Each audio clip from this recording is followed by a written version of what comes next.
Lifted Van Meet is less than a week away. Official meetup date is March 1st, Saturday, noon. But I know a couple of people are going to show up early. They're going to show up on Friday. Who's showing up on Friday?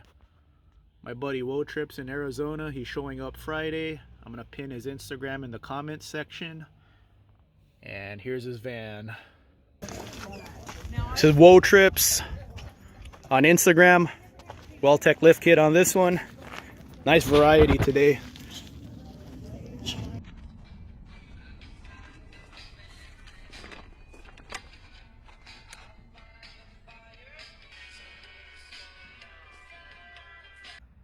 I only filmed 1/5 of what I wanted to film at the November Lifted Van Meet this time around.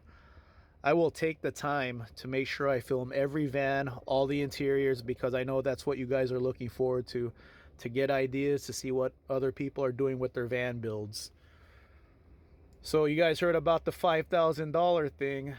It's fun to dream, so if it actually happens, what are you guys gonna buy for your van? Or are you gonna do something else? Are you gonna get a lift kit? Are you gonna use it towards a 4x4 conversion?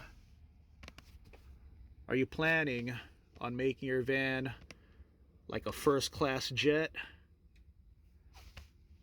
Or are you gonna get a high top? Let me know in the comments section if you guys are gonna be there early, and what are you gonna do if the $5,000 thing happens. So I loaded up my channel with all kinds of content to tide you guys over until next week. So all my new videos will be right here. See you guys in less than a week. Look forward to seeing all my friends again, and look forward to meeting everyone new. Drive safe, everyone. There we are, Anza Borrego. 20 deep.